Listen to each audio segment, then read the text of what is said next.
One word that describes tonight's show, and that word is retarded. This is your review on Fog Wrestling for tonight's WWE Smackdown July 1st go-home show for WWE Money in the Bank. And I think this show needed to go home because this show was drunk. This show was fucking stupid. We kick off with we get the intro, then we start the show, and we've got this segment where the ladders are all in the ring, and you've got everybody standing on top of the ladders, and I see on Twitter people saying, this is great, they're glad they brought this back. Really? I mean, everybody looks like a fucking tool, just standing in the middle of the ring, on top of the ladders. Omos was just standing on his own. I think the whole point they're trying to make is he's giant, he doesn't need a ladder to look tall or whatever, but I mean, this is just completely dumb. You know, they actually take time to set up ladders, and then the wrestlers come out and they're just waiting, sitting on top of the ladders, fucking waiting like goofs. What's stopping somebody if you just pushing them all off? You know, it's fucking retarded. I do not like this. People that say, you know, that looks good or this is a good scene or whatever. It's not. Right? It just makes no logical sense. I mean, ladders are supposed to be dangerous. You would not have got this back in the day. Someone wouldn't have been sitting on top of the ladder, and they would have done it on their own if they were cutting a promo by themselves. I think Edge done it once when Mick Foley, but that was different because he was the only person there. I mean, you why would you climb a ladder when there's about 10 other people in the ring that could easily just push you off? Again, makes no sense. Not a lot happened here. Everybody said they were going to win at Money in the Bank. That's pretty much it. Then a bunch of people that are not in the Money in the Bank match come out. They want to get added. Adam Pearce comes out and he says, we're going to have a good old-fashioned battle royal.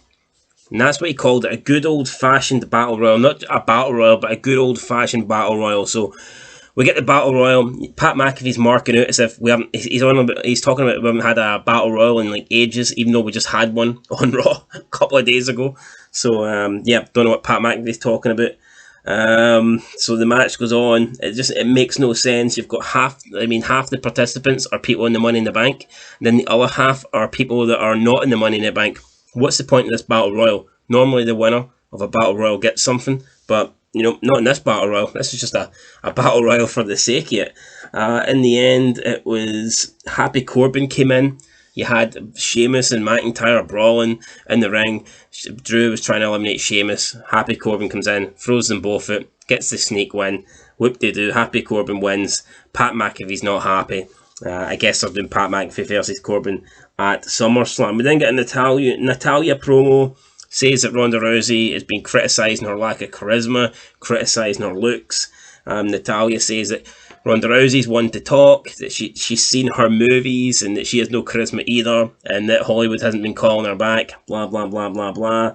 I noticed Natalya didn't really say much tonight, neither did Ronda Rousey, to be fair. I guess the least these things, the less these two people say, the better, probably, in terms of the show.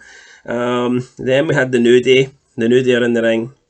Kofi Kingston says it's June, maybe, and Xavier Woods says it's not June, Kofi, it's July. And then Kofi says to Xavier Woods, you're Julying. And a couple of people in the crowd started kind of laughing, cheap pop, and then Kofi apparently had a deal on with Xavier Woods where he had to give him money. If the crowd got the joke, Xavier Woods had to give Kofi money. So Woods gives Kofi $5, and Kofi's celebrating like he's won the lottery, like he's won £10 million, when in reality he's got a crumpled up $5 bill. Then Kofi says that they are the team that makes sure everybody has a good time. Funny that, because I never have a good time watching the New Day. Every time I watch the New Day, I want to turn the TV off. So they're talking about the Viking Raiders. They want the Viking Raiders to come out. The Viking Raiders do come out. They get addressed by Cole and McAfee as the new vicious Viking Raiders. Even the ring announcer introduces them on the way out as the new vicious Viking Raiders. The Viking Raiders fucking suck, and putting the new fishes in front of their name isn't going to change that, alright? People are not dumb. People are not going to think this is some great team, this is some, mega heel team just because you put 3 words in front of their name. That's not quite how it works. We then had Pearce booking a fatal 4-way match backstage, number one contender. Whoever wins this qualifies for Money in the Bank. So it's going to be Madcap Moss, Happy Corbin, The Miz, and Miz and Ezekiel. What is the point of this? Happy Corbin just won the Battle Royal. If anything, Happy Corbin should automatically just be in the Money in the Bank match, because these other three people were in the same Battle Royal and they lost. So I don't see why Happy Corbin has to go and have another match against three people that he's already beat earlier in the night just to try and qualify. But again, like I say, this show was retarded. Then we have Lynch on commentary. She comes out. We've got the 6 women's tag match happening next. Team Raw versus Team SmackDown. Becky says she isn't getting involved because she ain't going to give the Snakes an opportunity to take her out. So, I mean, we always tend to get Becky Lynch on commentary, and I mean, it's not bad, but I wouldn't say it's great either. Liv beats Shotzi Blackheart with the Oblivion, and we pretty much know Liv Morgan is not winning tomorrow night. I mean, she beat Alexa Bliss on Raw. She's won this 6 women's tag match. Yeah, that tells me that she is not winning on Saturday. That's pretty much gave that away. But yeah, Liv wins. Then at the end of the match, Becky comes in and takes out Asuka with a Becky bottom. I mean, it was alright for what it was, but wasn't great. Sonya then comes into Adam Pearce's locker room, not locker room, I guess GM office backstage. She says that what he done last week wasn't right, and she's filed a complaint.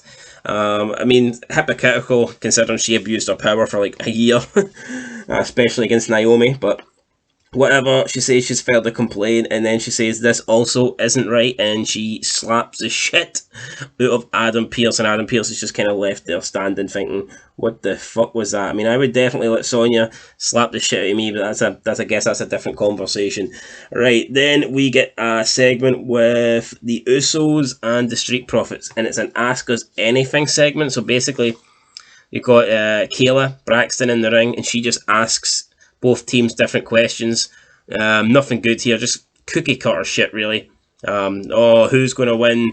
Are you confident you're going to win? Do you think the Street Profits have what it take to beat the Usos? This was garbage, and in the end, they kind of argue who's going to win. Street Profits say they are the ones and the Usos are the twos. The Usos raise their belts up in the air. The Street Profits music plays. I mean, whoop-de-doo. Then we get Max DUPRI backstage with Adam Pearce. He's excited. He said he cannot wait. There's like a epic picture going backstage. I mean, there's an epic picture floating about on Twitter, and it's going to be such a meme with this. It was a great photo. Like, Adam Pearce and Max DUPRI's eyes are completely spaced out. Adam Pearce is getting... Well, or should I say Max DUPRI's getting up close and personal in Adam Pearce's personal space. Then we get the male Maximum Models debut. DUPRI's in the ring. First, he says, we know him as Mace, but this is MACE. And then we get MACE come out, formerly known as Mace. He's like fucking dressed, obviously, as a model. He's got his shirt kind of untied a little bit, unbuttoned. He's wearing like sunglasses. He's showing some ankle and all this stuff, and DUPRI's saying, DUPRI's like talking about his dress sense and all this. It was fucking weird. Then we got the next guy. Max DUPRI says, we know him as Mansoor, but I'm about to show you Mansoor. And then Mansoor comes out and he's wearing a fucking fanny pack. I mean, what is happening here? It was kind of funny in a sense that, you know, Max DUPRI is really good, and it was more like, yo, what the fuck is happening here? It was like retarded funny. It wasn't like comical funny, it was more like retarded funny. But when you think about it deep down, it's pretty gay. You know, it's two guys coming out pretending to be models. I don't really get it. Mansoor probably won't be allowed back in his home country after this. Saudi Arabia, fucking hell no. Then we have Cole on commentary. So Max DUPRI finishes the whole segment saying, titillate the juices of your guilty pleasure. Then Cole asks Pat if his juices are titillated, and Pat responds to Cole and says, my juices, I've never been more titillated in my life. I will remember this day till my deathbed. And Cole could barely stop himself from laughing. I mean, Cole's just sitting there wanting to burst into tears. I mean, essentially what Pat McAfee's saying here is he's turned on by fucking maximum male models. So, I mean, this is definitely gay shit. It was kind of funny, but it was more gay than funny. Fucking weird. It was very weird. Then we move on to a Ronda Rousey promo backstage, where she doesn't really say much. She talks about Natalya getting the age of her child wrong, and she says that Natalya is supposed to be her friend, so she should know the age. I think it's pretty clear over the last couple of weeks Natalya is not your friend. Rousey then says that Natalya's maths isn't good. Says that she can't count or whatever, but what she can count on is her making her tap out at Money in the Bank. So it wasn't a good promo, but the thing is, it was kept to about 30 seconds. So that's probably what you should do with Ronda Rousey. Just keep it short and sweet, because every time she comes out to the ring and gets 5 minutes, she's fucking terrible.